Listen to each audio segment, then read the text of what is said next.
everyone, welcome to Guiding Light, where we help you follow the peace. I'm Jenna Carson. I'm Sierra Larson. Today we are thrilled to share this pre-recorded episode with you featuring Thùy Nguyen, and she has a wealth of wisdom to share, and we hope you enjoy. Thùy has been regarded as a truth-telling, intuitive accountability sister and coach. She is the queen of sitting in discomfort. In her 12 years in nursing, she has worked in psychiatric, geriatric, and hospice settings and is now embarking on the study of the intersection of spirituality and mental health outcomes. She is based in Lincoln, California, currently navigating life 7 months postpartum to a beautiful baby boy, mom to a 4-year-old daughter, and 4 months in bereavement since her father's passing, and 4 years still new to military spouse life. Thank you, Twee, for coming on the show today. How are you? I'm doing good. I know it's a mouthful, right? You do so many amazing things. We're so excited to hear about it. It's good to be here, and I'm really excited about our conversation. Yes, us too. So I think, why don't you tell us a little bit more about some of your experiences in psychiatric work, hospice work, and geriatric settings?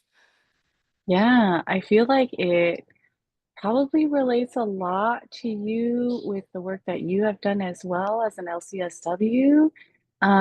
Except the credentialing, helped me see patients through such a different lens. I feel like I was exposed to mental health in all the ways and all the places where people don't want to be. When people encounter us, they're not looking forward to seeing us. We're like, we'll never get good Google or Yelp reviews or anything because we always see people when they don't want to see us, when they're going through the setbacks in life, when life has imposed on people that even involuntarily, they can be put on a hold for being told by someone else that they could be a danger to themselves. They could be a danger to other people. They are incapable of taking care of themselves. And then people land in a hospital, they land in a rehab facility. They are not in the comfort of their homes. They have to be subject to someone else's schedule. And somehow it's supposed to be a therapeutic and healing place. Understandably, I've learned that as a nurse, it's truly a privilege for me to be there alongside their journey because I have kind of changed the label of nurse and like kind of being like a doctor's helper, things like that, to really being that professional family member. When your family doesn't have the expertise and they can't be there for you, that's where I step in. And it's been a real privilege because, like I said, it is a very vulnerable time.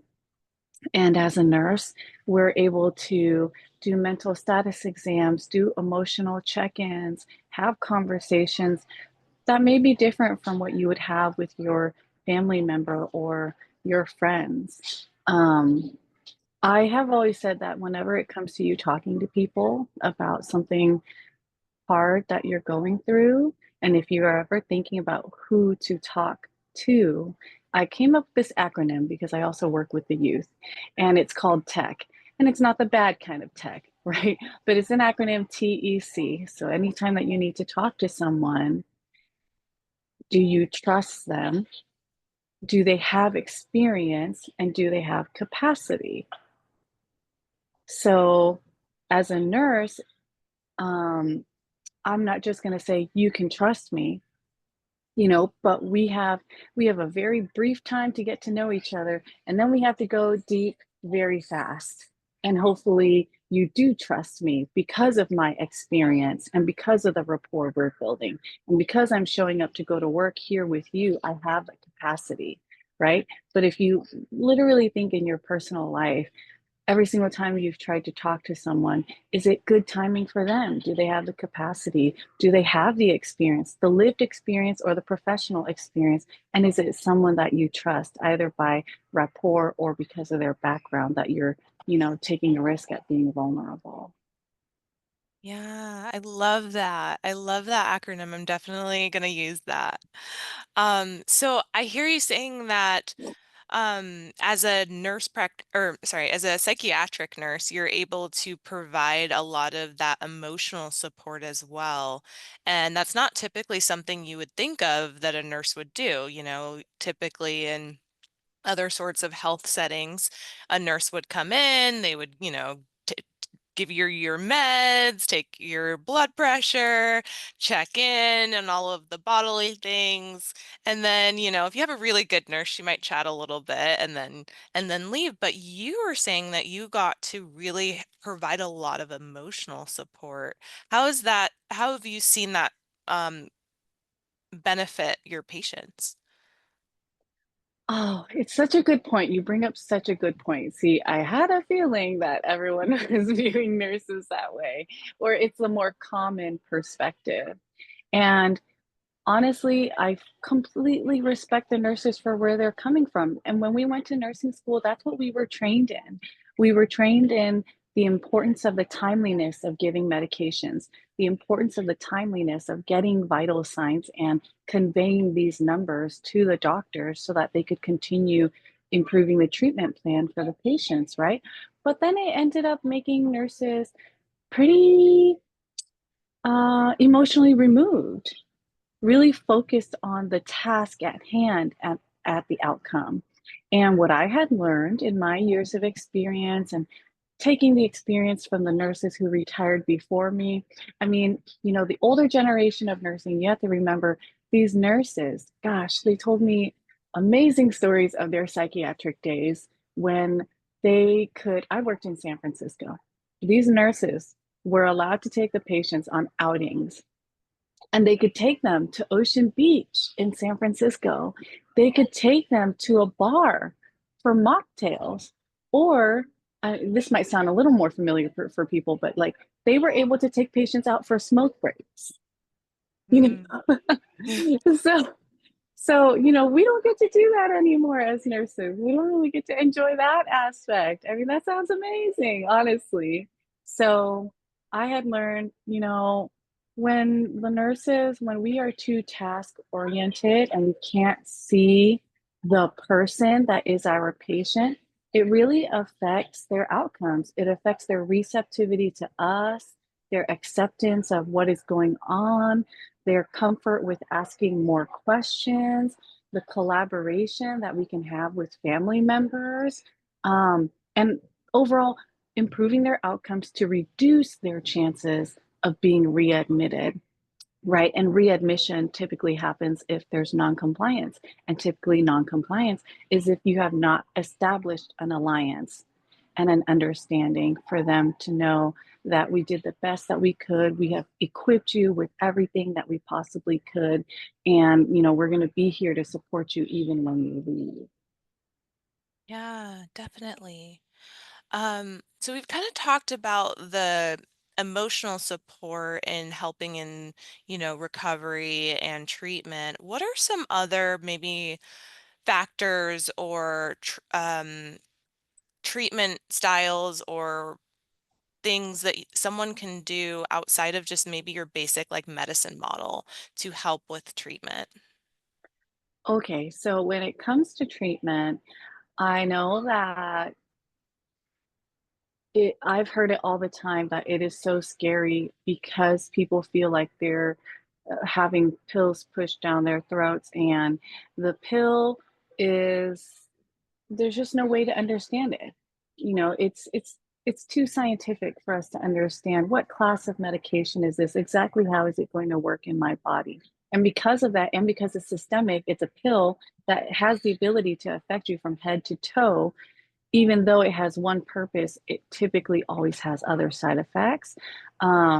So when we're talking about medication, I guess I really hope that we can all understand that what is medication and what is therapy is what is meant to heal us, and that it has multiple different modalities. So even when patients come to us in a psychiatric hospital, it's not necessarily for the purpose of talking about medications. It is first to talk about why are you here and what brought you here, and what are your goals, what are our outcomes, what lifestyle or quality of life or level of functioning are you looking for, and how can we help you get there, right? So between these 2 points, we may be talking about interpersonal relationships. Do we need to bring in your family and your loved ones and help mediate something? Situationally, do we need to bring in psychotherapy, right? A psychologist at UCSF, where I used to work, we had psychology fellows. So you have the therapy, you have the non-pharmacologic as far as what's been going on with your lifestyle. Are you living in dissonance and misalignment with the hours that you're working, the type of work that you do, the people that you interact with? Um, so reevaluating those lifestyle choices as well as your diet. They always do blood tests just to see chemically, are there true electrolyte or other chemical imbalances that we could address. Commonly, if you have medical problems like lupus, and lupus medications can cause a lot of side effects that end up having psychiatric encounters. So there's that. And then there's this whole other holistic Eastern medicine side. So I have a feeling, and I agree, that pills are very much considered Western medicine. And then Eastern medicine ends up being things like your chi, your energy, your blood flow. And those are addressed through people like acupuncturists and Ayurvedic medicine, functional medicine, and chiropractic. So there's a lot of different modalities that you could use. And I could go on and on. In the mental health world, we can even do ECT, right? Electroconvulsive therapy, TMS, all the way to ketamine and shrooms, which is really exciting research, right? I mean, the most recent research that has shown that more than 50% of the time, anyone that is being advised to take pills, only 2 to 3 out of 10 different pill options will actually work for you. Wow. And that may sound disheartening for people to say, I don't want to be a guinea pig. How are we going to get to the 2 or 3 pills that are going to work for me? And that is why it's so important for you to work with providers who care about you and who you trust, have capacity, and have that experience, because it's a journey. It's a journey. It is not a one-stop shop. It's not a single encounter. You know, if things continue to happen to you over and over again, which is the definition of being alive and having a life, then we need to have these support systems, these different treatment modalities and professionals and people who we can trust to work with us and give us those recommendations that we would be most receptive to using. Yeah, definitely. You spoke a little bit more about Eastern style medicine. Can you just say a little bit more for people that may not be familiar with those as options and just like things that you've seen that have been helpful in your work? Sure. Well, speaking to your channel alone, you guys have really talked about the importance of, I've seen you, I think, talk about hypnotherapy, right? And yoga. And I mean, I'm just curious, just to speak from your experience, what have you gone through as well? Well, let's see. Yeah, definitely. We've had so many amazing guests on the show that have just taught us so much about alternative ways of healing and learning and different ways to find peace that may have been different than what we expect with kind of like more of the Freudian even model. So we've had people come on and talk about hypnotherapy, energy healing, which is hypnotherapy was Jana Larson, who came on, and energy healing was Joyce's episode. And we've just had like amazing people come on and talk about different things. I'm just curious if like you had maybe some that you've seen that have worked, or any others that have been just influential as far as things that maybe we haven't covered, or just anything that you have seen in your experience. Okay, so when it comes to Eastern medicine and really overall the mental and emotional and spiritual misalignment in our bodies, the problem that we are essentially saying, and that I really want to work on and study more, is really that when you are misaligned, living dissonantly from yourself, from what you were really meant to do, and you ignore it, you don't make life modifications, relationship modifications, diet modifications, right? Then it will slowly eat away at you down to the physical level. And Mm. if it has reached you to the physical level, interestingly enough, that's when it kind of becomes more Western medicine, right? So by the time you're looking at Western medicine, you're saying, I apparently have IBS. I apparently have stress ulcers.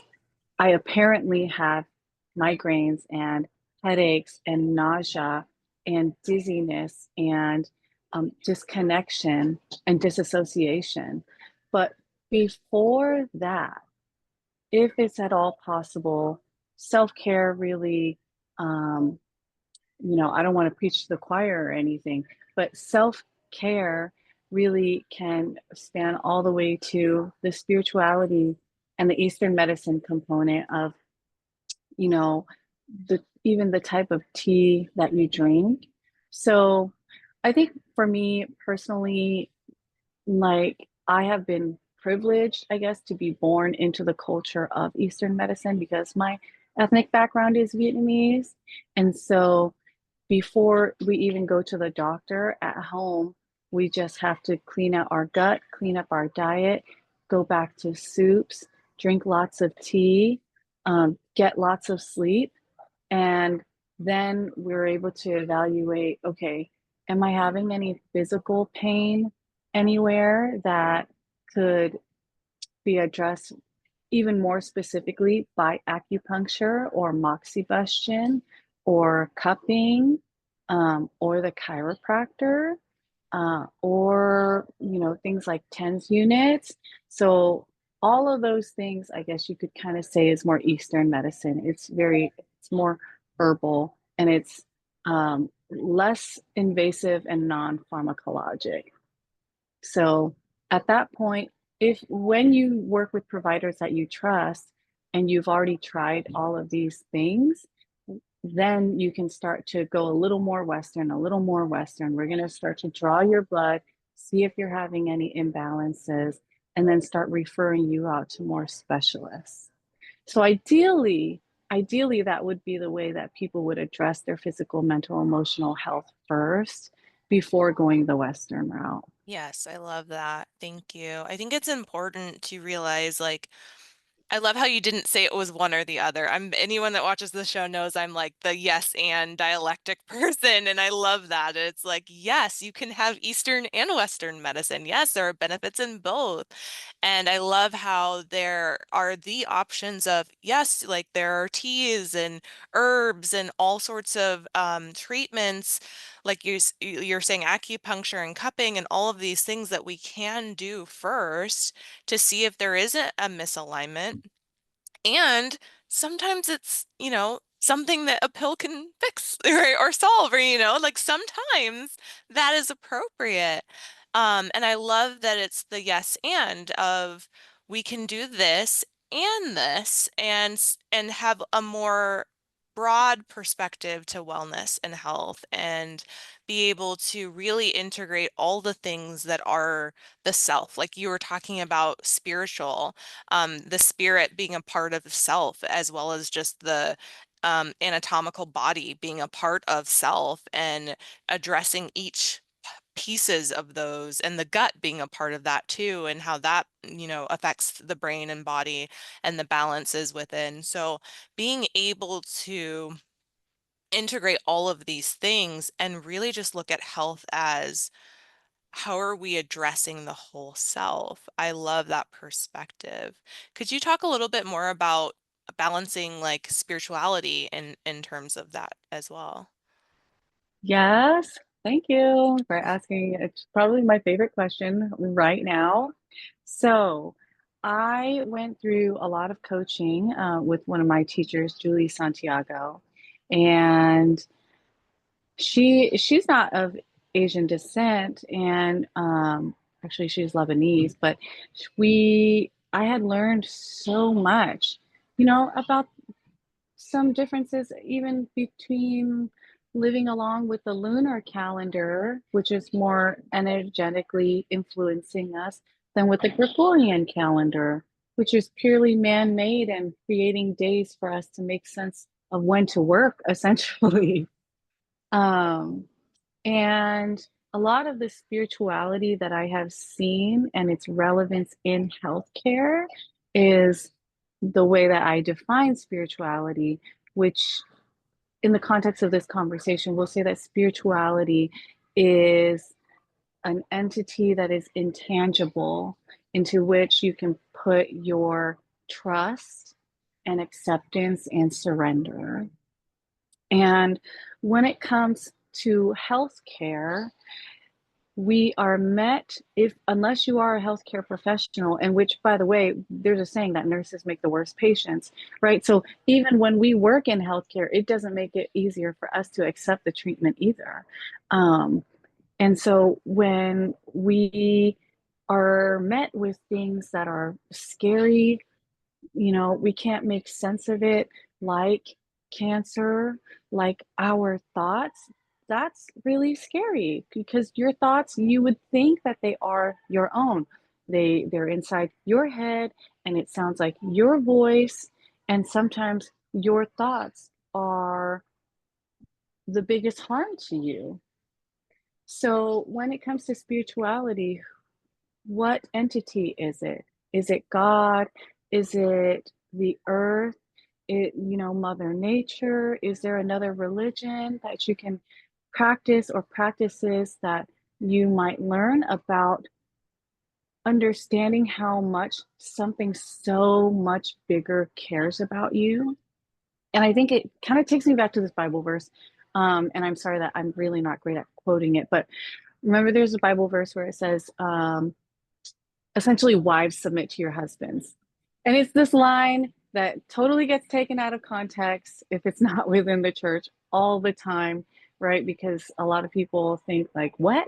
The church is telling me that I have to submit to my husband and I have to allow him to boss me around, and that's not the case. Um, Really, when it comes to a relationship of it's more like the shepherd and the sheep. So it's understanding that there are authoritative bodies, there are bigger bodies far beyond your imagination that care about you, that are working in your favor. And when you address the things that have harmed you so much, that have caused you trauma and disappointment, right? Things that happened to you that shouldn't have, or the failure of things to happen to you that needed to happen, then what else do you trust in?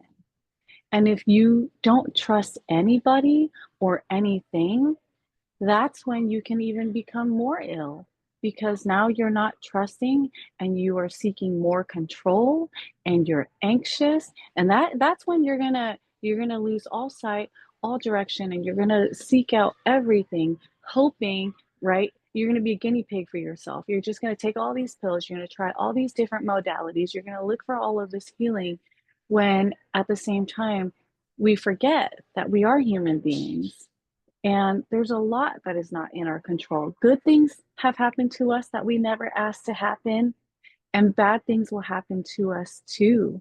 And when we have the trust that there's someone that cares about us, a bigger entity that has a bigger vision for all of this outcome, then we'll have a stronger sense of acceptance and peace.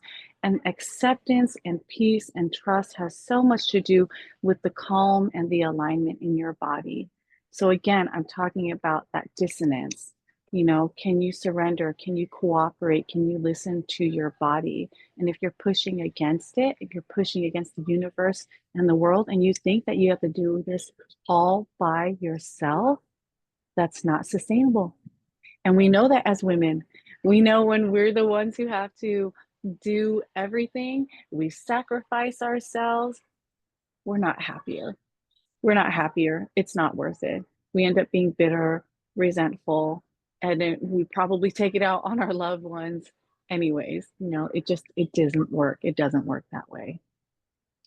Yeah, I love that. And so I think when you talk about the word submit, I love the correlation between the word submit to surrender, of like surrendering your burdens, not trying to keep them all yourself, but like the submission is like kind of like submitting an essay or submitting like turning over. That's what I hear, like the difference in that, not being subjective but submissive of like, I am giving this to you because it's burdening me, and being able to give something to a higher power and allow that higher power to act, and not feeling like you have to act on everything in the world or everything that's happening to you, because that is anxiety producing, that is depressing when you feel like you have to be the sole person that acts upon everything in your sphere of influence, instead of giving it over, submitting it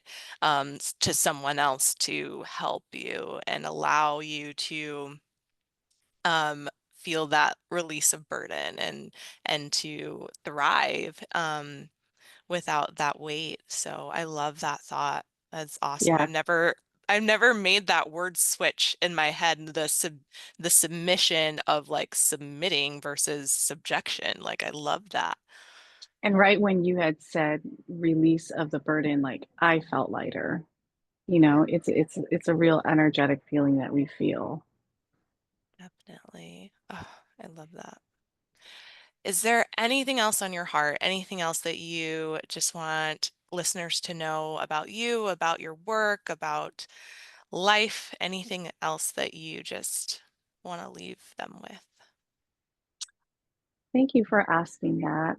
I mean, I feel like there's so much to learn from you as well, and that your mission is in such good timing and for such good reason and purpose to serve so many women. And I hope that you touch so many hearts with this wisdom, and that this conversation can be had with all women around us. You know, we societally and in our patriarchal society, then we tend to live more competitively, right? We're comparing ourselves by our income and our production and um, right these numbers and these comparisons that are exhausting.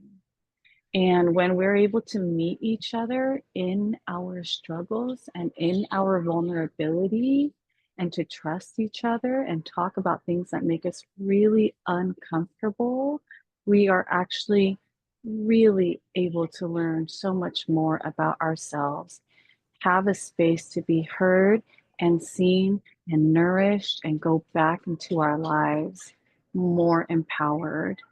And so, my encouragement for everyone is to keep asking questions. Even in my own faith, I'm a practicing Catholic, and in my own faith, I understand that sometimes people want to understand Catholicism from a textbook perspective. And I'm not even saying that I could word for word articulate my faith or my religion for you. And I think for me, I'm better off that way, you know, because I'm not trying to be intellectual about this. We all have questions, and it's okay. We have uncertainty, and that is okay. But I hope at the end of this conversation, for anyone that's out there, if they have been feeling desolate, alone, and distrusting, that this is a conversation that lets you know, hmm, I think it's time for me to address what about me struggles to trust in so many people. What about me is experiencing some trauma, and how can I come back to alignment with myself and to connection with other people so that they can show up and support me. And if that is the energy that you put out into the world, I promise you, as I do for you, I'm putting the energy out there for you, that the people and the things show up to support you in your endeavors. That was an amazing episode. Thank you so much, Thùy Nguyen, for being with us. We are grateful for you, also, all of our listeners for being with us. I'm Jenna Carson, I'm Sierra Larson. and we hope you follow the peace.